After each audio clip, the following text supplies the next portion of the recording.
되어서 제1세션을 시작하도록 하겠습니다. 제1세션은 좌장을 한국행정연구원 미래행정혁신연구실 권호성 선임연구위원께서 맡아주시겠습니다. 제1세션 주제는 위기와 대응이 되겠습니다. 그러면 권호성 선임연구위원님을 사회자 단상으로 모시겠습니다.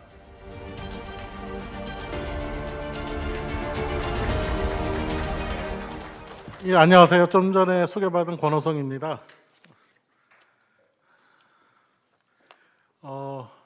저희 세션이 지금 시작해서 시간이 얼마 없는 관계로 짧게 말씀을 드리도록 하겠습니다.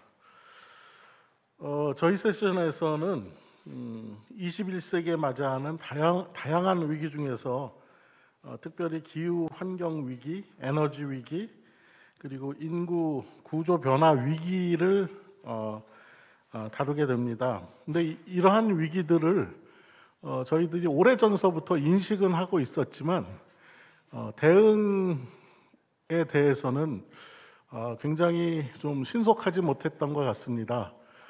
그렇지만 이제 더 이상 그 대응을 늦출 수가 없다고 생각합니다. 그래서 지금 새 정부라든지 향후 우리 정부에서도 이러한 위기에 대해서 보다 더 적극적인 대응이 필요하다고 생각합니다.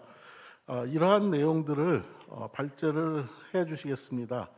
먼저 한국환경연구원 한상훈 선임위원님께서 대전환 시대 기후환경 위기 대응과 과제라는 주제로 발제가 있으시겠습니다. 발제 시간은 15분 내로 발제해 주시면 감사하겠습니다. 네, 저희 한상훈 선임연구위원님 소개해 드리겠습니다. 많은 박수 부탁드립니다.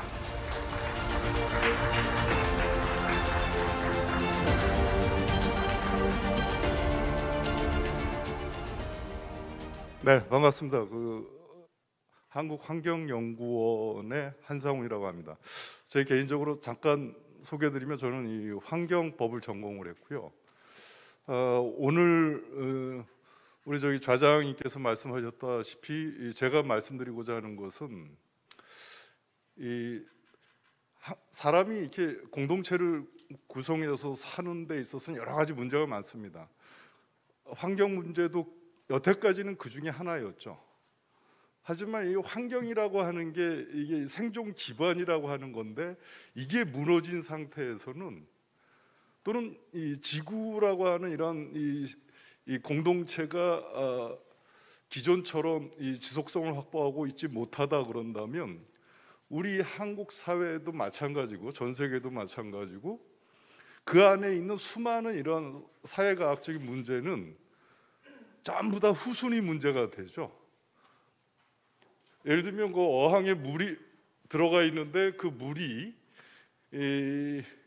더러워진다라고 하면 그 어항 속에 물고기한테 수명에 대한 얘기를 하겠습니까? 아니면 잘 먹고 잘 사는 얘기를 하겠습니까? 일단 물 자체가 물고기가 살 수 있는 최소한의 조건이 충족돼야 그 다음에 잘 먹고 잘 살고 그 다음에 뭐 물고기의 권리 이런 걸 얘기할 수가 있겠죠. 그래서 저는 이 첫 번째로 대전환의 시대라고 하는데 왜 대전환의 시대냐? 바로 그 부분이 이제 툴이 바뀌었다는 겁니다. 그러니까 환경 문제가 지금까지 사회 문제 중에 하나였다면 앞으로는 그럴 수가 없다. 그러고 싶어도. 그래서 모든 이 문제는 환경 문제나 지구 위기에 대한 이런 기후 문제가 솔루션이 없다면 모든 이런 사회 각 재반의 문제는 다 쏠려 나갈 것이다. 그래서 제가 이 자리에 쓴 이유도 거기에 있습니다. 그래서 이 기후 환경에 대한 국가적 과제가 어떤 것이 꼭 해야 될 게 뭐가 있는가 이걸 간략하게 말씀을 드리도록 하겠습니다. 그럼 기후 위기 또는 이 환경 위기라고 하는 이 부분에서 뭐가 문제냐? 적어도 이 전문가적인 식견에서 디테일하게 우리가 봤을 때 뭘 해야 되느냐?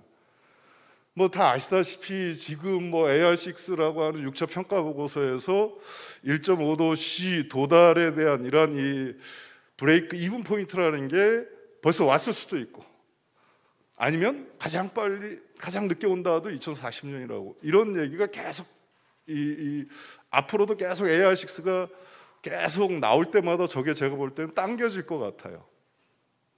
그래서 어떤 면에서 보면 우리는 이미 브레이크 이븐 포인트를 지나간 거 아닌가 이런 생각을 하게 됩니다. 그 흔적 중에 하나가 요즘에 벌꿀이 어디 갔을까? 이 문제는 굉장히 심각한 문제죠. 답을 찾을 수가 없습니다. 그 다음에 지금 뭐 이런 이 경제 문제, 그 다음에 사회 문제, 이런 양극화 문제와 더불어서 이 친환경성이라고 하는 이 문제가 그 문제의 핵심으로 들어갑니다. 그래서 결과적으로 국제 경쟁력이라고 하는 것이 환경 관련 이런 국제 기준을 충족시키지 못한다라고 그런다면 이제는 그 경쟁력을 확보하기가 어렵다.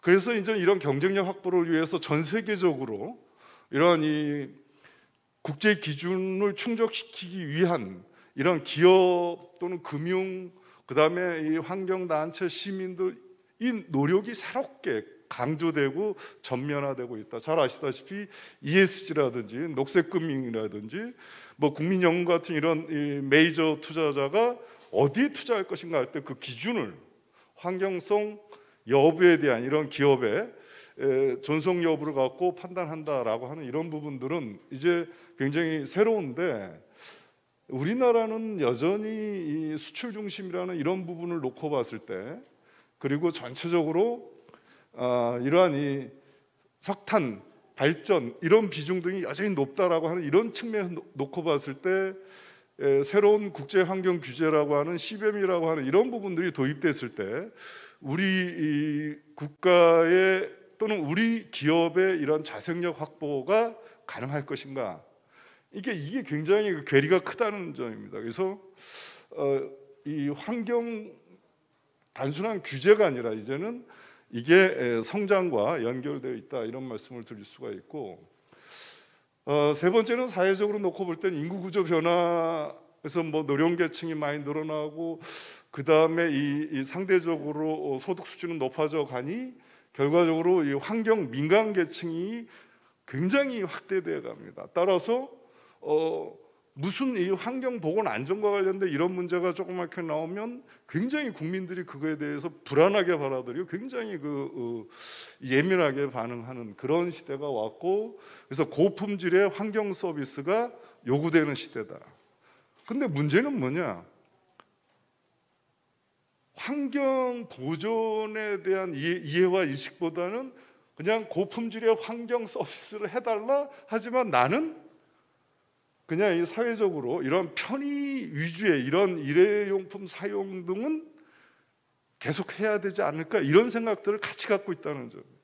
따라서 규제를 한다 하더라도 그 수능도가 계속 높아져야 되는데 거꾸로 낮아지는, 그래서 이런 부분들은 우리 한국 사회에서 커다란 위기로, 그래서 이 사회적 갈등으로서 표면화될 것이다 이렇게 보고 있고, 지구적 차원에서는 다 아시다시피 이 동식물의 이런 서식지가 대량 파괴되고 있고 이 부분은 지금 이 순간에도 이루어지고 있다. 그래서 지금 제6차 생물 대멸종이 진행되고 있다라고 하는 것은 뭐 이미 이것은 익히 알려진 얘기들이고요. 우리나라 같은 경우에는 어떨 것이냐? 그래서 국토 공간의 이런 재편은 당연히 필요한데 어떤 식으로 재편할 것이냐?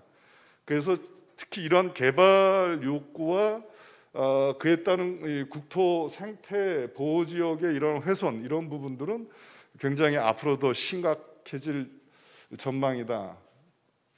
그래서 생물 다양성 협약과 관련된 이런 이 국제적 보호 지역 선정과 관련된 이런 국제적 권고 수치인 17%에 육박했다고 하지만 제가 봤을 때는 실질적으로, 그러니까 형식적으로는 보호지역 선정해놨지만 사실상 보호지역으로서의 롤을 사실상 못하게 되어 있는 지역이 굉장히 많아지고 있습니다. 낙동강 하공 같은 게 대표적입니다. 그래서 이런 부분들은 하루속히 기존의 보호지역 설정된 것을 확고하게 수호하고 그걸 더 확대하는 쪽으로 가야 되지 않느냐 이런 그리고 이 지역 공동체 축소 소멸의 문제는 굉장히 심각한데 이게 결과적으로 기반시설 노후화 및 폐시설 등 유의부지 등 이런 부분들이 굉장히 많이 늘어나고 있습니다. 서울을 빼고.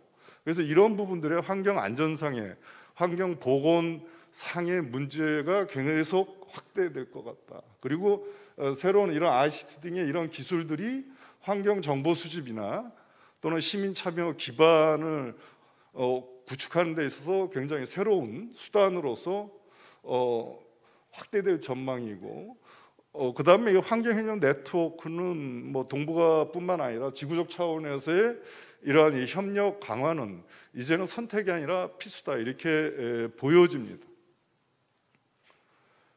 그럼 이러한 문제에 대해서 어떻게 우리가 방향을 정할 거냐 그럴 때 커다랗게 보면 네 가지인데 전체적으로 그걸 좀 짝에서 보면 첫 번째 탄소 중립 목표 달성은 법제 기반을 구축을 하는 거. 그래서 이 법제 기반 구축하는데 탄중법이 작년에 만들어졌지만 실상 이러한 탄중법 자체가 모든 것 탄소 중립을 이루기 위한 알파와 오메가냐 그렇지가 않다. 이제 시작이다. 그래서 그와 관련된 이러한 부처라든지 위원회라든지 그 다음에 그 관련된 이러한 이 전략이라든지 이런 것들이 통합되어 말 그대로 사회, 경제, 환경 자체가 전체를 놓고 볼 수 있는 그런 판이 짜여져서 그 영향과 파급 효과를 분석하고 그에 따라 정책 결정 시스템을 새롭게 구축해야 된다라는.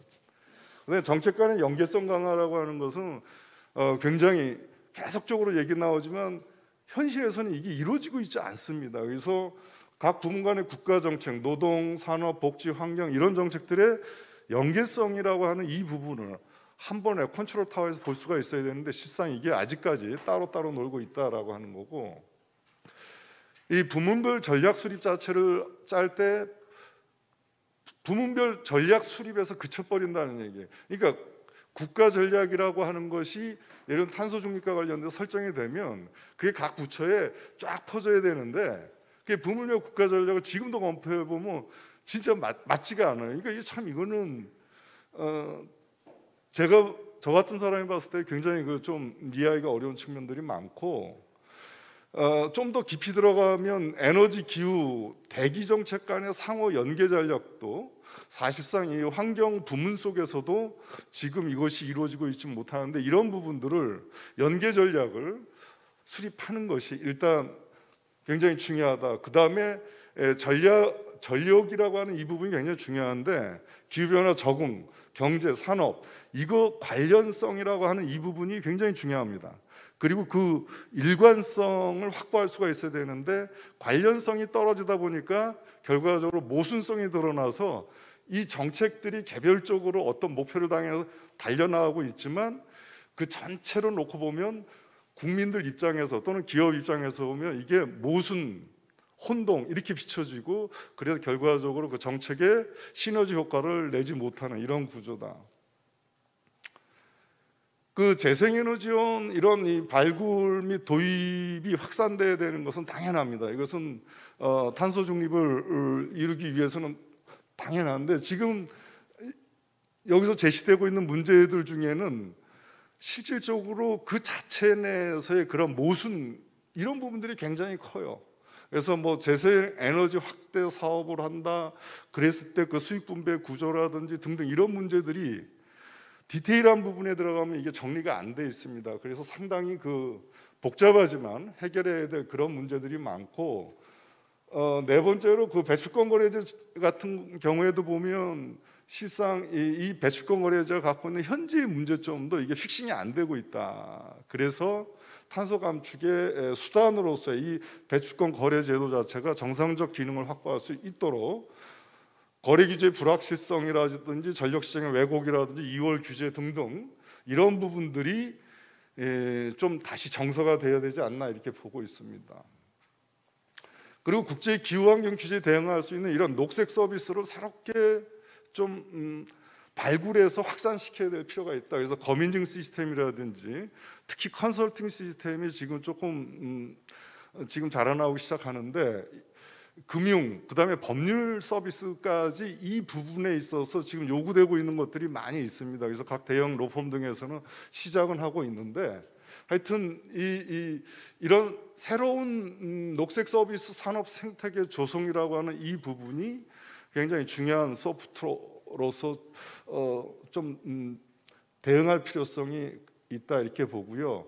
나머지 뭐 탄소 발자국 데이터베이스나 국제규칙 내에 사용한 보조금 정책 개발 등등 이런 부분들이 지금 부분적으로 이루어지고 있는 부분이 있지만 그렇지 아니한 부분들이 상당히 많다라고 하는 것들을 말씀드리고, 그리고 저희 녹색 전환과 관련돼서 이 바텀업에 기초한 이러한 이 전환 프로그램을 만들어야 되는데 이 부분에 대해서는 거의 저만 소리 내고 있습니다. 근데 이게 무슨 얘기냐면 녹색 전환을 위해서 수많은 이 기금이나 돈들이 국민 세금이 쏟아져 들어갈 텐데 그게 오히려 갈등을 제가 볼 때는 더 부추긴다. 그래서 그 지역 단위의 노동, 산업, 지자체, 전문가, 시민단체 등이 뭘 할 것인지 스스로 결정하고 중앙이나 지자체가 그걸 서포트하는 식으로 가지 않으면 물론 이제 그 전에 가이드라인을 줘야 되겠죠. 그래서 이런 바텀업식 프로그램이 중요하다. 그래서 이게 농록 갈등 등 지역 갈등을 그나마 최소화할 수 있지 않을까 이렇게 봅니다. 그다음에 생태계 보호 지역의 발굴, 지정, 확대 이건 굉장히 중요한데 이게 이제 탄소 흡수원 확보와도 관련이 있습니다. 다만 근데 탄소 흡수원을 확보할 때 산림청을 중심으로 해서 양쪽으로만 확보하는 거 이건 큰 문제가 있다는 점이에요. 그래서 이러한 질적인 재고 수단 등을 반드시 확보할 필요성이 있다. 시간이 1분밖에 안 나서 더 말씀드리는 게 어렵고, 여덟 번째로 보면 국토 환경의 보존과 복원을 위한 이러한 특히 생태 경제 벨트라고 하는 새로운 생태와 경제의 균형 있는 지역 발전을 하자. 이거는 굉장히 중요한 아이템인데 한번 시범적으로 해봤으면 좋을 것 같습니다. 그다음에 이 자원의 이러한 이 선순환 촉진과 순환 경제 확보라고 하는 이런 측면에서 보면 그 온실가스 감축 이행과 이러한 자원 순환 경제의 이런 이 밀접한 이런 접목을 시켜주는 거, 이게 지금은 좀 떨어져 있는 듯이 보여요. 그래서 이 부분이 실무적으로는 굉장히 중요한 의미가 있고, 열 번째로는 국민의 환경 안전 확보라고 하는 이런 측면이 지금 미세먼지뿐만 아니라 굉장히 여러 분야에서 뭐 화학 물질들을 포함해서 굉장히 어려운 문제들이 많이 발생하고 있는데, 일단 그와 관련된 이러한 어떤 이 솔루션 체계를 구축하는 거, 그 다음에 환경 오염이 오염으로 인해 피해를 받았을 때 그것으로 인한 최소한의 이런 구제 수단 등을 실질적으로 기능하게 제도를 리디자인해야 된다라고 하는 이 부분이 굉장히 중요합니다. 그래서 마지막으로 12번째 대응 방향으로서는 이 기후 적응 대책의 실효성 확보라고 하는 이 부분이 상당히 중요하다. 그래서 이 적응 대책이라고 하는 것을 너무 간과하고 있는 거 아닌가 이런 생각을 합니다. 그래서 그와 관련된 문제들이 나머지 이 부분들을 전체적으로 4가지 과제로 해서 국정과제로서 제시를 했고요.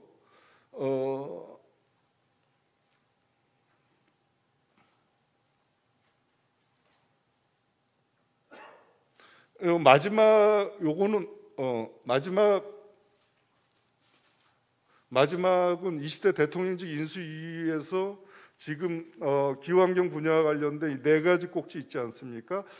86, 87, 88, 89번 이 부분이 저희가 사전에 4가지 이 주제와 커다랗게 보면 거의 매치되고 있습니다. 그래서 지속적으로 좀 더 디테일하게 국정과제가 잘 이행될 수 있도록 저희 KI를 포함해서 저희도 열심히 할 생각입니다. 감사합니다.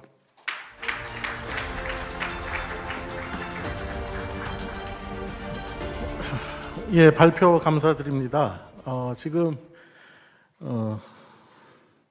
한상훈 박사님께서 굉장히 중요하고 폭넓은 주제를 짧은 시간에 발표를 해 주셨지만 그래도 예정된 시간보다 한 3분 정도 초과를 하셨습니다. 그래서 다음 발표자님들도 시간을 좀 유의하셔서요. 15분 내로 발표를 해 주시면 감사드리겠습니다.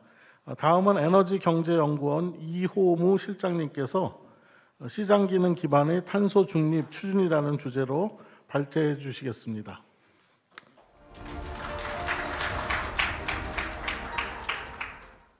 네, 안녕하십니까. 방금 소개받은 에너지경제연구원의 이호무라고 합니다. 오늘 같은 이런 뜻깊은 자리에 이 에너지 정책, 새 정부의 에너지 정책에 대해서 말씀을 드리게 되어서 굉장히 영광스럽게 생각합니다. 제목을 보시면 아시겠지만 시장 기능 기반의 탄소 중립 추진이라는 것이 이번 새 정부에서 말씀하시는 그 정책의 요체가 아닌가 하는 생각을 하고요. 이에 대해서 저희 연구원에서 좀 지속적으로 이야기해왔던, 주장해왔던 그런 내용들도 상당히 좀 반영이 돼 있고, 앞서 한상훈 박사님께서도 이제 탄소 중립이라든지 기타 관련해서 저희 에너지 쪽과 관련된 말씀 많이 해주셨는데 그와도 상당 부분 다 일치하는 말씀입니다. 먼저 최근에 에너지 부분의 이제 이슈를 말씀을 드리자면 역시 가격 규제, 전기요금을 정부에서 규제함으로 인해서 한전의 대규모 적자가 났다는 점을 말씀드리지 않을 수가 없습니다. 7.8조가 났습니다. 분기에 7.8조입니다. 한 7, 8년 전에 그 삼성동에 있는 한전 부지, 알짜 부지를 현대자동차가 10.5조에 샀습니다. 그때 10.5조가 말이 되는 가격이냐, 이런 논란이 있었습니다만은 현재와 같은 적자 속도라면 4개월분입니다. 4개월 안에 10.5조가 사라지는 정도의 어마어마한 적자를 내고 있습니다. 전기 가격을, 전기 요금만 올리면 해결되는 이 문제가 이게 해결이 되지 않아서 한전이 알짜 자산을 판다든지 이런 이야기까지 나오고 있고요. 또 다른 한편으로는 이번 정부에서 전적시장 경쟁 도입에 대해서 말씀을 하셨습니다만 그에 대해서 이 또 선거가 있고 하다 보니까 이것이 바로 민영화라는 국민들께 굉장히 익숙하고 논란을 불러일으킬 수 있는 그런 개념으로 치환이 되면서 이에 대해서 또 어떻게 보면 불필요한 논쟁이 조금 벌어지고 있는 거 아닌가 해서 조금 안타깝게 생각하는 그런 심경입니다. 이번 이제 새로 시작된 윤석열 정부의 에너지 분야 국정 과제를 살펴보면은 저희가 보기에는 기존 이제 전 정부의 그런 그 정책이 상당히 안정적으로 반영이 되어 있고 상당히 안정적으로 이제 인계가 되었다, 인수인계가 되었다 이런 생각을 합니다. 이렇게 말씀을 드리면은 무슨 소리냐? 지난 대선 국면에서 계속 탈원전이라는 원전이라는 그 뜨거운 이슈가 계속 이렇게 불타올랐는데 이게 인수인계가 일어났다는 게 무슨 얘기냐라고 말씀을 하실 수 있겠습니다만은 제가 보기에는 물론 원전이라는 것이 그 자체의 문제점들은 있습니다. 폐기물을 어떻게 할 거냐, 혹은 그 위험을 어떻게 할 거냐는 문제는 있습니다만은 기본적으로 탄소를 배출하지 않는 혹은 저탄소 에너지원이라는 점에서는 이제 재생에너지와 크게 다를 바가 없고요. 물론 이에 대해서도 많은 논란이 있습니다만은 그리고 그 외에 예를 들면 우리가 2050년 탄소 중립을 달성한다든지 2030년의 온실가스 감축 목표라든지 그리고 지난 정부에서 이렇게 논의가 됐던 상당히 많은 어떤 정책 목표라든지 방향은 계승이 됐고 특히 어떤 부분은 굉장히 중요한 부분들은 이번에 그 국정과제 명확하게 좀 드러나 있음으로 인해 가지고 좀 더 이 해묵은 문제가 좀 해결될 수 있는 그런 바탕이 되지 않을까 하는 기대를 가지고 있습니다. 110대 국정과제 중에서 무려 3번째로 올라와 있는 이제 탈원전 폐기, 원전 생태계 강화가 있는데요. 이 부분은 잘 아시는 내용이기 때문에 생략하도록 하겠습니다. 다만 이제 현재 원전을 다시 짓고 이렇게 한다라고 해도 시간이 좀 걸리는 건 사실이고요. 현재로서는 기존 원전이 계속 운전이라든지 이러한 방향을 통해서 온실가스 감축 목표 달성에 기여하지 않을까 이렇게 생각을 하고 있습니다. 두 번째로 이제 에너지 안보와 신산업, 신시장 창출인데요. 특히 최근에 이제 우크라이나 사태 등으로 인해서 에너지 안보에 대한 관심이 굉장히 높아졌기 때문에 당연히 국정과제에도 크게 반영이 됐고요. 그러다 보니까 이제 에너지 공급망 이슈 그리고 여기 제가 특별히 강조가 했습니다만 이 전력망 시장에 있어서 이 규제 거버넌스의 독립성, 전문성 강화 경쟁과 시장 원칙에 기반한 전력 시장, 그리고 취약계층에 대한 필수 전력 지원 확대라는 이런 꼭지들이 있는데, 이 부분을 굉장히 긍정적으로 보고 싶습니다. 이거야말로 우리가 탄소 중립으로 나아가는 길에 있어서 굉장히 핵심적인, 그러면서도 거의 뭐 수십 년간 우리가 해오지 못했던 일에 대해서 이번 정부에서 좀 의욕적으로 이것을 국정과제에 명확하게 반영하셨다는 점에 있어서 굉장히 좀 기대가 크고요. 그리고 이제 앞서 한상훈 박사님께서 말미에 언급하셨던 국정과제 86번 과학적 탄소 중립, 녹색 경제에 있어서도 탄소 무역 장벽 대응이라든지 특히 지역 국민이 주도하는 탄소 중립 실천 같은 부분은 역시 이게 탄소 중립을 추진함에 있어서 이것 없이는 안 된다라고 하는 점에서 이 부분이 들어와 있다는 것도 지난 정부와 같은 기조고요. 그러면서도 또 이것이 이번 정부에서 이어질 것이라는 것에 대해서 많은 기대를 갖고 있습니다. 탄소 중립이라는 것은 정말로 쉽지 않은 이슈입니다.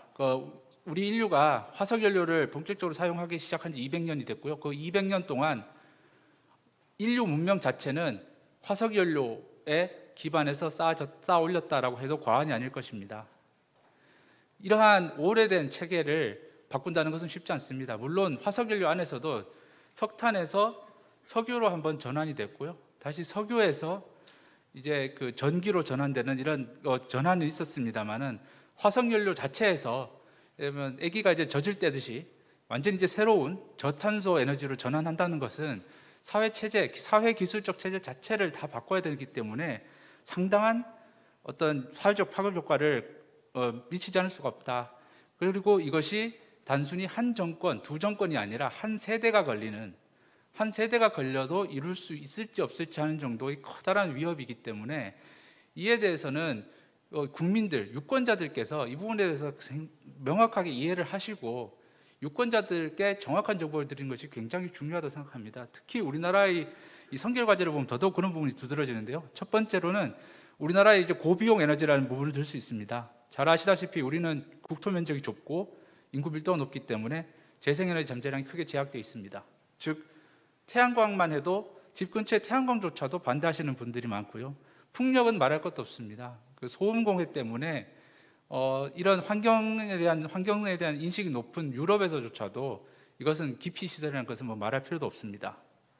이러한 상황에서 당연히 주민 수용성이 낮아질 수밖에 없고 이것이 다시 불필요한 행정 비용이라든지 정치적인 논란을 야기하면서 그 비용을 더 높이는데 일조하고 있습니다.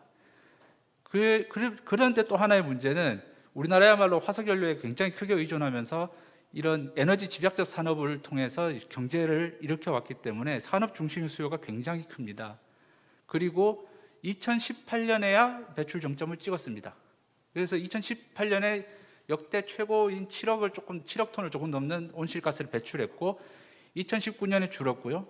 21년은 아직 통계가 명확하게 안 나왔습니다만 분명히 코로나 때문에 줄었을 것입니다. 이제 올해 리바운드가 어떻게 될지는 봐야겠습니다만은 어쨌든 산업 중심의 수요가 있기 때문에 이 부분에 있어서 산업 부문의 감축 압력이 상당히 크게 걸릴 수밖에 없습니다. 그런데 산업 부문의 감축 압력이 높다는 것은 에너지 집약적 사업이 어떻게든지 변신을 하지 않으면 이 땅에 있을 수가 없다. 바꿔 말하면은 여기 있거나 밖으로 나가거나 이것은 바로 일자리 문제로 이어질 수밖에 없고요. 이것이 어떤 형태로든 경제적으로 부정적인 영향을 주게 된다면은 이 국민적 지지, 한 세대 이상 계속 진행되어야 되는 이 작업에 대한 국민적 지지를 어떻게 확보할 것인가 하는 부분이 역시 또 가장 큰 문제가 될 수밖에 없습니다. 그리고 이제 시장 기능 부전인데요. 이 부분이 앞서도 말씀드렸습니다만 이 부분에 있어서 이번 정부가 이 국정과제를 어떻게 다뤄주실 것인지에 대해서 상당히 좀 기대가 있습니다. 정부에서 이 전기요금, 에너지 가격을 기본적으로 물가관리 차원에서 접근을 하다 보니까 이게 시장에서 공급이 부족해지면 가격이 올라가고 혹은 공급이 넉넉해지면 가격이 떨어지고 이런 맛이 있어야 되는데 그냥 쭉 예를 들면 전기요금 일정한 수준을 계속 유지해 왔습니다. 그러다 보니까 국민들께서 에너지 요금에 대해서 당연히 이렇게 돼야 된다고 생각을 하시는데 분명히 말씀드릴 수 있는 것은 탄소 중립을 하면서 우리가 싼 전기를 쓸 수 있다는 말은 틀린 말입니다. 절대 그럴 수가 없습니다. 사회적 비용을 어떻게든 얹을 수밖에 없고요. 그런 상황에서 국민들이 국민들의 어떤 그 가격에 대한 민감성만을 우려해가지고 이걸 시장 기능에 맡기지 않고 계속 규제를 한다라고 하는 것은 탄소 중립에 있어서 상당히 중요한 부분인 수요, 합리적 수요를 크게 저해할 수밖에 없다라고 볼 수밖에 없습니다. 즉 무조건 재생에너지라든지 청정에너지 공급만이 중요한 게 아니라 수요를 어떻게든 합리적으로 줄여야 하는데 거기에 가장 확실한 수단은 결국은 가격입니다. 근데 이 가격 체제를 이렇게 계속 규제 위주로 둔다라고 하는 것은 그 탄소 중립으로 가는 두 양쪽 날개 중에 한쪽을 접고 날아보겠다라고 하는 것에 다름이 아니다. 그렇게 생각을 합니다. 우리나라의 현재 상황을 단적으로 말씀드릴 수 있는 몇 가지 그림인데요. 첫 번째는 우리나라의 높은 재생에너지 발전 비용입니다. 우리나라하고 일본이 거의 세계 최고 수준의 재생에너지 생산 비용을 가지고 있고요. 전 세계적으로 봤을 때 화석연료보다 재생에너지가 쌉니다라고 하는 것은 맞는 말이지만 그건 전 세계 평균 얘기고 우리나라나 일본은 여전히 높은 가격이 있기 때문에 이 부분에 있어서 굉장히 문제가 발생할 우려가 높습니다. 그리고 온실가스 배출량 같은 경우에도 여기 보시면 아시겠지만 다른 OECD 주요국과 비교했을 때 우리나라만 유독 급격하게 성장했다가 이제 꺾이기 시작했습니다. 그렇기 때문에 이 트렌드를 갑자기 급격하게 꺾어내려면서 가파르게 2050년에 다른 나라와 똑같이 탄소 중립으로 도달해야 된다. 이 변화의 속도를 어떻게 감당할 것인가 하는 부분이고요. 그리고 이제 산업 부분의 그 비중이 얼마나 큰지도 이 오른쪽에 있는 그림을 보시면 아실 수 있는데 단적으로 말씀을 드리면 도로 수송, 자동차 같은 승용차, 덤프트럭 뭐가 됐든 하여튼 도로 수송에서 배출되는 모든 온실가스 배출량과 철강 부문에서 발생되는 온실가스 배출량이 거의 같습니다. 1억 톤 정도로. 그러면 온실가스 감축을 위해서 그럼 철강 산업이 다 국내에서 나가야 되느냐? 그렇게 할 수는 없죠. 그러니까 이것을 어떻게 산업 부분의 경제적인 부정적인 영향을 최소화하면서 줄일 수 있을 것인가 하는 부분에 대해서도 굉장히 큰 고민이 필요한 시점이라고 말씀드릴 수 있겠습니다. 그래서 저희 연구원 저희가 보기에 그리고 상당 부분이 이번 정부의 어떤 국정과제도 다행스럽게 반영이 되어 있습니다만은 추진 방향으로는 첫 번째로 에너지 시장 기능 활성화를 역시 제일 처음으로 말씀을 드리고 싶습니다. 그리고 여기에 핵심은 어떤 정치에 휘둘리지 않는 독립적 에너지 가격 규제 기구를 설치를 해서 정말로 수급에 따라서 정말 필요할 때만 가격에 개입하는 그런 체제를 만들고요. 또 이게 민영화 논란의 핵심이 됐던 부분이긴 하지만 에너지 원간의 칸막이를 제거해서 시장 진입 규제를 완화해야 된다. 그래서 재생에너지가 됐든 혹은 에너지 절감 기술이 됐든 이러한 기술들이 사업성을 가지고 시장에 진입할 수 있도록 하는 규제 완화하는 것이 필요하다. 그러면은 비용이 올라가면은 어떻게 하느냐? 싼 전기를 공급해서 해결하기보다는 이분들께는 취약계층에는 에너지 비용 인상 대비 가격 할인 위주의 복지제도를 지향하고 직접 바우처를 좀 더 드린다든지 해서 재량껏 쓰시게 하는 것이 중요합니다. 그래서 에너지를 쓰실 분들은 에너지를 쓰시고 혹은 에너지를 좀 아껴서 옷을 좀 더 좋은 옷을 입고 싶은 분들은 그렇게 하시고 이렇게 해야지. 예를 들면 최근에 계속 논란이 되고 있는 지하철 그 연세 드신 분들 지하철 무인승차처럼 이렇게 간단한 해법만 가지고는 이것은 결코 좀 바람직하지 않다 이렇게 생각을 합니다. 그다음에 이제 무탄소 에너지 보급 기반 강화인데요. 이것은 이제 우리가 흔히 탄소 중립이라든지 에너지 전환을 얘기할 때 흔히 말씀을 많이 연상하시는 이런 재생에너지라든지 원전이라든지를 어떻게 공급할 것인가 하는 부분인데요. 여기서 이제 특히 재생에너지 같은 경우에는 우리가 생산을 통제를 할 수가 없기 때문에 그때 생산됐다가 끊어졌다는 가변성 이런 부분을 어떻게 해소할 것인가 하는 점에서 남을 때 모았다가 부족할 때 쓴다든지 다른 에너지원으로 변환한다든지 하는 그린 에너지 통합 시스템 두 번째 꼭지에 있는 이 부분에 대한 기술 개발이 굉장히 중요하다 하는 부분을 좀 말씀을 드리고 싶습니다. 정부 거버넌스에 대해서는 앞서 한상훈 박사님께서도 간단히 좀 언급을 해주셨는데요. 그 다른 독일이라든지 독일, 네덜란드 같은 나라들을 보면 영국도 그렇습니다만은 예를 들면 경제 기후부 이런 식으로 되어 있습니다. 이 기후 문제를 단지 환경면의 문제가 아니라 경제 전체까지 영향을 미치는 큰 문제로 보고 그에 대해서 적극적으로 대응을 하고 있기 때문에 융합청 대부처와 독립적 규제기구의 조합으로서 이 일자리 창출이라든지 경제 탄소 중립 이행의 융합적 관점 이런 것을 통합해서 볼 수 있는 그런 시스템이 갖춰져야 되지 않겠느냐. 즉 대부처의 폭주라고 할 수 그러니까 우려가 된다면 그것을 독립적 규제기구로 막을 수 있다 하는 말씀을 드리고 싶고요. 또 앞서 언급을 하셨습니다마는 지자체의 권한과 역량 강화가 무엇보다도 중요합니다. 지역이 중심이 되지 않으면은 이 탄소 중립은 달성될 수가 없습니다. 풀뿌리 민주주의 이런 형태의 것이 에너지 부분에서의 핵심적인 솔루션이 되겠고요. 그다음에 에너지 갈등 해결 상설 기구 설치 역시 계속 이제 에너지가 분산화돼서 에너지 생산 설비가 곳곳에 들어설 거기 때문에 이러한 갈등을 어떻게 슬기롭게 해결할 것인가 하는 것을 제도화하는 것이 중요합니다. 그리고 에너지 전환의 사회적 비용 최소화는 앞서 말씀이 나왔습니다만 결국은 석탄 발전 같은 경우에 30년을 돌리기로 했습니다만은 30년을 못 돌리고 이제 문을 닫아야 된다. 어떻게 할 거냐? 이런 부분 현재 강릉 안인 화력 같은 데서 대표적으로 나타나고 있는 문제인데요. 이런 부분에 대한 해결책을 모색 이런 것도 굉장히 좀 중요한 사안이고요.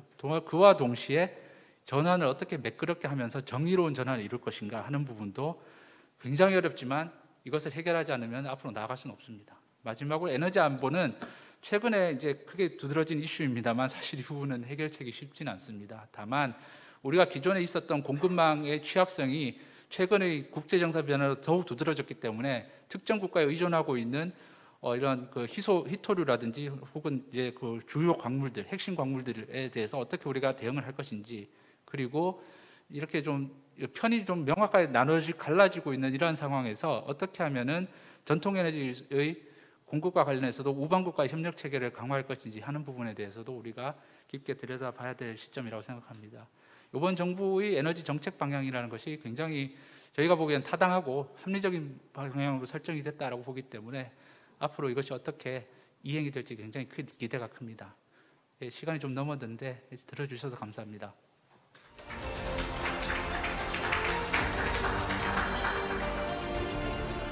예, 이호무 박사님 발표 감사드립니다. 다음은 이상림 한국보건사회연구원 연구위원님께서 인구 변동과 인구 전략으로서의 전환이라는 주제로 발제가 있겠습니다. 많은 박수 부탁드립니다. 안녕하십니까. 소개받은 한국보건사회연구원의 이상림입니다. 인구에 대한 이야기가 굉장히 논란이 되고 있고 인구 대전환 시대에 항상 들어가는 요인 영역으로 인구 얘기가 계속 반복적으로 나오고 있습니다. 그럼에도 불구하고 이번 정부의 국정과제를 보면 인구 얘기가 사실상 언급이 되지 않고 있습니다. 보육이라든지 노인 복지 부분에서만 약간의 언급이 되고 있고 얘기는 인구 정책 TF를 돌린다든지 하면서 인구에 대한 논의는 훨씬 더 깊이 있었지만 국정과제로는 나타나지 않게 됐습니다. 이 과정이 여가부 폐지라든가 다른 여러 가지 문제들이 겪으면서 논쟁화되면서 그런 측면도 하나 있지만은 인구 문제를 어떻게 바라볼 것인가, 대전환이라는 관점에서 바라볼 때 어떠한 영역에서 어떠한 부처에서 할 것인가에 대한 의제 설정이 아직 되지 않고 있기 때문이라고 저는 생각을 합니다. 그런 문제에 대해서 인구정책 TF가 인수위 내내 발동이 됐던 것 같고 그런 방향성을 제시했던 것 같습니다. 이와 관련해서 전반적 방향성에 대한 얘기를 하면서 이 발표를 하도록 하겠습니다. 인구 얘기하면은 굉장히 이미 이제 익숙한 얘기가 되었는데요. 우선 이 얘기를 드리기 전에 하고 드리고 싶은 말씀이 우리나라 인구는 OECD 국가들 중에서 가장 젊은 수준에 있습니다. 지금 현재는 OECD 국가들 중에서 가장 젊습니다. 우리보다 나이가 든 나라, 노인 나라는 룩셈부르크나 아일랜드 같은 아주 유럽의 소국이라든지 칠레나 멕시코와 같은 비유럽 국가들입니다. 그런데 문제는 앞으로 25년 우리가 대부분 살게 되는 25년 후 정도가 되면은 우리 일본을 제치고 세계에서 가장 고령화된 나라가 될 것입니다. 그때 우리나라 노인 인구 비율은 지금 우리나라 가장 고령화된 고흥과 비슷한 수준인 40%를 넘어가게 될 것입니다. 이게는 무엇을 하냐면은 지금까지 인구 정책이 인구를 이제 좀 이따 설명을 드리겠는데 저출산 정책을 통한 인구 고령화 속도를 늦추기 위한 정책이 주로였는데 앞으로 이게 고령화가 우리 사회에 엄청난 영향을 주게 될 것이고 이 변화의 속도 속에서 우리가 어떤 대응을 할 것인가 이것이 인구 정책의 중요한 의제가 될 것입니다. 그리고 이 불가피한 변화에 대해서 어떤 준비를 할 것인가가 가장 중요한 문제가 될 것입니다. 현재 우리나라 인구의 현안들을 보면은 첫 번째 쪽을 한 4개로 나눌 수 있는데요. 잘 알고시피 우리는 지금 고령화 속도 굉장히 빠릅니다. 그리고 저출산이 세계에서 유례를 찾아볼 수 없는, 사실 이 정도면은 생태학적으로는 거의 멸종 위기종이라고 봐야 되는 수준에 들어와 있습니다. 이미 서울은 사실상 30년 정도 후면은 멸종해야 되는 종족이 이 수준으로 들어왔습니다. 그런데 그거 말고도 다른 문제들이 있습니다. 특히 이제 지역화의 지역 인구의 문제 위기들이 소위 지방 소멸로 알고 있는 이 문제들이 새롭게 부각이 되고 있고요. 지방 소멸 문제는 우리가 갖고 있는 저출산 고령화 문제와 약간 맥을 달리합니다. 예를 들어서 우리나라의 인구 감소와 고령화는 저출산이 쌓여 누적된 결과인데, 지금 우리나라에서 가장 고령화 속도가 높고 고령화 수준이 제일 높고 인구 감소가 가장 빠른 전라남도는 출산율이 가장 높습니다. 반대로 출산율이 가장 낮은 서울은 가장 젊은 인구 구조를 가지고 있습니다. 이것은 우리나라의 인구를 바라볼 때 기존의 맥락과 다른 시각으로 봐야 한다는 것을 보여주고 있습니다. 또 다른 문제는 이제 고령화의 문제가 터지면서 사회 인구 변동의 문제가 이 문제가 굉장히 사회적으로 불균등하고 불평등하게 양상이 퍼져나갈 것이라는 것입니다. 지금까지 인구 정책은 크게 2가지로 개념적으로 설명할 수 있습니다. 인구 정책이라는 말 자체가 쓰는 게 굉장히 좀 선진국, 문명한 국가에서 사실 쓰지 않는 언어인데, 우리는 인구 정책이라는 말 너무 쉽게 잘 쓰고 있습니다. 첫 번째 인구 고령화에 대한 대응은 그 속도를 높이기 위한 완화 정책이 있고요. 그 다음에는 그것이 불가피하고 그 변화가 그 사회에 대한 충격을 줄이기 위한 적응 정책이라고 할 수 있습니다. 이제 우리나라에는 아까 계속 반복도 말씀드렸듯이 완화 정책의 지속과 함께 적응 전략으로의 전환 그 병행이 불가피한 수준에 놓여 있습니다. 지금까지 저출산 고령 사회 위원회는 사실 미래 사회 대응이라는 내용은 명시되어 있지만은 대부분이 저출산, 그러니까 노인 가족 복지, 저출산 정책의 가족 복지 혹은 노인 복지 중심으로 흘러가고 있었습니다. 그리고 고령화 산업과 같은 미래 대응에 대한 내용이 선언적으로는 있지만 실제로 이행이 되지 않고 있습니다. 이것은 왜 그러냐면 저출산 고령 사회 기본 계획이라는 것 자체가 단위 사업들을 쌓아놓고 관리하는 시스템입니다. 그러니까 전반적인 국정의 기조로서 대응해야 할 문제들을 개별 사업들로 적응하는 구조였고, 그러니까 이 미래 대응의 문제는 적응하지 못하는 구조였습니다. 이것에 대해서는 저출산 고령사회 지난 정부의 저출산 고령사회 내 위원회에서도 인정한 것이고, 저출산 고령사회 기본법 체제, 기본계획 체제는 더 이상 존속하기 힘들다는 것을 인정한 수준에 있습니다. 또한 미래 대응의 문제에서는 기재부 중심의 인구전략 TF가 있습니다. 그런데 이것은 굉장히 들여다보면은 이미 벌어져 있는 그러니까 새로운 미래의 문제를 발굴한다기보다는 경제 영역에서의 정책들로 진행이 되고 있고, 부처별로 과제를 할당하면서 이걸 체크하는 수준으로 됐습니다.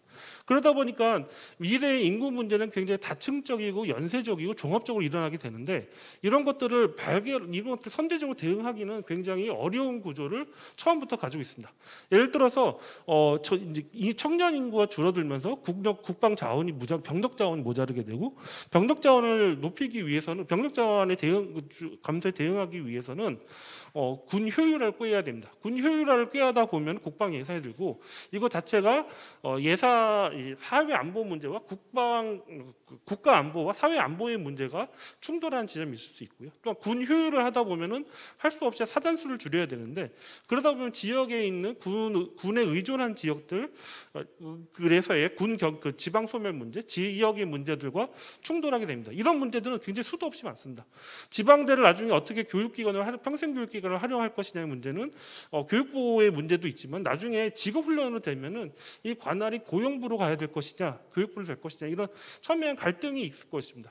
이와 같이 굉장히 부처를 뛰어넘는 형태의, 부처를 뛰어넘고 부처를 종합하는 형태의, 아니면 지금까지 부처의 이름으로는 다루지 못했던 새로운 문제들이 나타나고 있는데, 이러한 문제를 다루기에 지금까지의 거버넌스 구조는 굉장히 대응 전략 체계는 굉장히 부족하고 미흡했다. 사실은 여기에 대한 문제 대응이 거의 없었다고 보는 것이 맞다고 하겠습니다. 그럼 미국 앞으로의 고령화가 인구 구조 변동이 어떤 일을 겪을 것인가? 이게 다른 과제, 협동 과제 내용인데요. 결과적으로 보면은 사회의 불평등과 격차를 증가시키고, 이것이 사회 갈등을 높이는 형태로 나가게 되겠습니다. 예를 들면 가족을 보면요, 가족의 1인 가족 증가와 노인 가족 증가만 얘기를 하는데, 가족의 이제 둘이 자녀가 줄어들면서 유산이 한두 자녀에게 몰아지는 형태를 가지게 됩니다. 그리고 앞으로 고령화 진행이 될수록 자산 소득의 문제가 자산 소득이 더 중요하게 되면서 자산 격차가 더 벌어지는 형태로 발현을 할 것입니다. 이런 것은 가족 간의 가족 구조와 가족 관계에도 굉장히 큰 변화를 일으키게 될 것입니다. 이런 식으로 굉장히 모든 문제들 의제를 설정해서 해보면 결국 결과적으로 불평등이 격차가 증가가 되고, 이것은 나아가서 사회의 연대성을 약화시키고 이러한 문제에 우리 사회가 대응할 수 있는 역량 자체를 약화시키는 형태로 진행될 것입니다. 이렇게 좀 거시적인 부분이 아니라 미시적인 부분을 보더라도 대부분이 지자체 단위에서 문제를 보면은 지금까지 경험하지 못했던 새로운 문제들이 일어날 가능성이 높습니다. 예를 들어서 시장의 유통망이 붕괴되면서 장을 보기 힘든 노인들이 편의점에 간편식에 더 의존을 하게 되고, 그러면서 영양 불균형을 따른 건강의 새로운 보건학적 문제가 대두될 수 있습니다. 그리고 이제 지금 앞으로 노인들은 훨씬 더 간편식과 냉동식에 훨씬 잘 사용할 수 있기 때문에 전혀 새로운 형태의 문제로 발전이 될 것입니다. 또한 지방에서는 도시가스가 없기 때문에, 도시가스가 제공이 안 되기 때문에 대부분 등유를 통해서 하는데, 지역의 주유소가 자꾸 무너지고 있습니다. 그러면서 지역에 있는 노인들이, 특히 빈곤층에 있는 노인들이 훨씬 난방에 취약한 형태, 등유 난민, 그런 난방 난민의 형태로 벌어질 수 있습니다. 이렇게 새로운 형태의 문제들이 고령화 진행되면서 지자체 단위에서도 새로운 문제들이 나타나고 있고, 이것이 어떤 문제가 될 것인지에 대해서 예측을 하고 준비해야 되는 역량이 필요할 것입니다. 그리고 더더욱 중요한 것은 앞으로 갈수록 정부와 지자체의 정책 능력, 정책 역량이 점점 약화될 것이라는 것입니다. 재정의 위기, 그리고 사회 갈등의 문제, 그 외에도 대규모 사회 인프라 투여가 불가능한다든지, 금융 정책에서, 통화 정책에서 굉장히 한계가 나타났는지 하는 여러 가지 문제가 생기면서 정부의 역량이 점점 약화되고, 그리고 이것이 인구 변화의 시기에 따라서 다른 문제들을 계속 추가적으로 직면하게 되면서 나타나게 될 것입니다. 그렇기 때문에 아마 미래 사회에서는 아까도 언급이 되긴 했는데, 정부의 역량의, 정부 역할의 많은 부분이 시장으로 넘어가야 될 수도 있다고 생각됩니다. 그리고 어떤 것을 해야 되는지, 어디까지 역할을 줘야 되는지에 대해서도 우리는 고민해야 할 것입니다. 결론적으로 지금까지의 우리나라 인구 변동에 대한 문제는 적응 전략이 굉장히 부재한 문제였습니다. 이것은 이제 아까 말씀드렸듯이 단위 사업의 입장에서 그런 수준에서만 문제에 접근한 것도 있고, 또 하나는 관료 체계, 공무원들 관료 체계에 한계가 있습니다. 아직 벌어지지 않은 일에 대해서 예산을 배분하고, 특히 앞으로의 이런 문제들이 굉장히 정치적인 파장과 갈등을 내포하고 있는 문제들이기 때문에 이런 문제들을 미리 벌어놓는다는 것은 지금 현재의 공무원 체제, 관료 체제에서는 사실상 벌어놓기 힘든 문제입니다.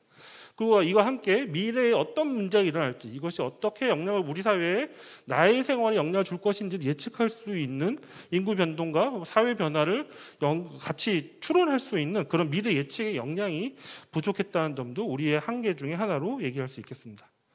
그럼 앞으로 어떻게 할 것인가? 이러한 개념을 전 인구 전략으로의 전환이라고 얘기를 하고 싶은데요.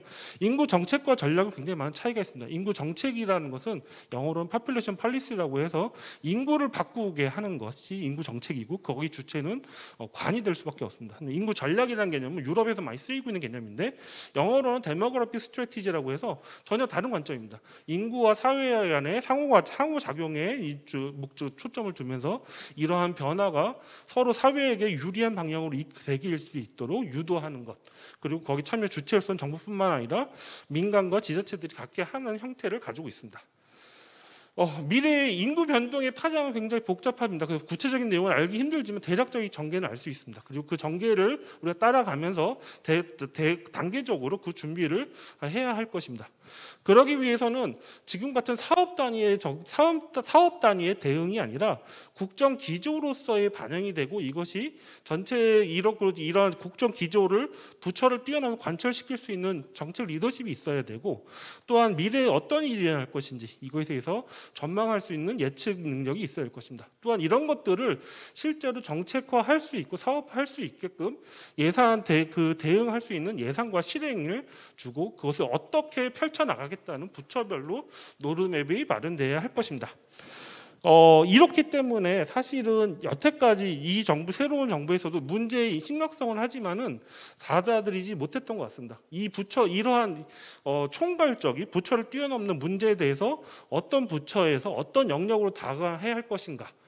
로 해야 되는데 이 문제가 굉장히 어렵게 꼬여 있었죠. 그렇게 되면서 새로운 문제 방향성에 대해서 인식을 했지만은 이것이 어떻게 할 것인가는 앞으로도 차차 풀어 나가야 할 것입니다. 그렇지만 답은 결국은 인구 지금까지 가족 지원 정책 중심의 인구 정책에서 앞으로 미래 사회의 미래 문제들을 선제적으로 대응하기 위한 인구 전략으로의 전환이 필요하다는 것을 말씀드리겠습니다. 거버넌스 차원에 있어서는 지금 얘기하고 있는 인구 가족부라든가 이런 얘기가 나오고는 있는데 사실 단일 부처에게 모든 것을 전담 부처를 만든다는 것 자체가 인구 전략과는 어울리지 않는 개념입니다. 그렇기 때문에 좀 더 큰 정책 리더십을 발휘할 수 있는 거버넌스 구조, 거기에 대한 사회적인 문제 공유, 그리고 사회 각 부처뿐만 아니라 사회 각 단위들이 참여할 수 있는 논의의 구조가 함께 마련돼야 할 것입니다.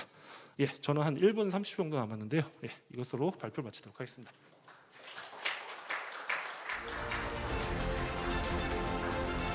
예, 감사합니다. 시간을 너무 딱 맞추 주셔가지고요. 감사드리고요. 이번 세션에서 그 발제하신 세 가지 주제는 너무 중요한 것 같습니다. 공통점으로는 미래에 아니면 지금 현재 지금 이러한 위기들이 발생하고 있고 반드시 우리가 이런 위기를 맞이한다는 사실이고요. 그렇지만 또 하나의 공통점은 그 대응이 쉽지가 않다. 기존의 그 단편적인 대응 가지고는 그러한 위기를 해결할 수 없다는 그런 점이 되겠습니다. 우리 그 정부 구조를 보면 지금 산업 사회에 맞춰서 이제 구조가 되어 있는데요.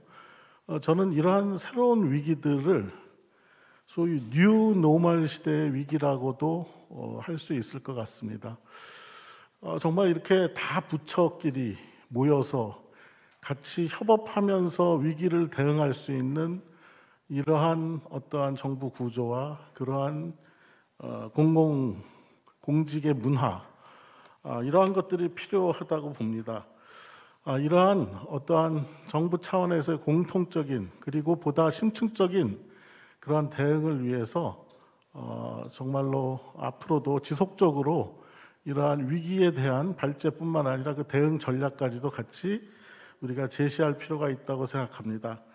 네, 이상으로 이번 1세션을 마치도록 하겠습니다. 수고해 주신 세 분 발제자님들께 더 뜨거운 박수 부탁드립니다.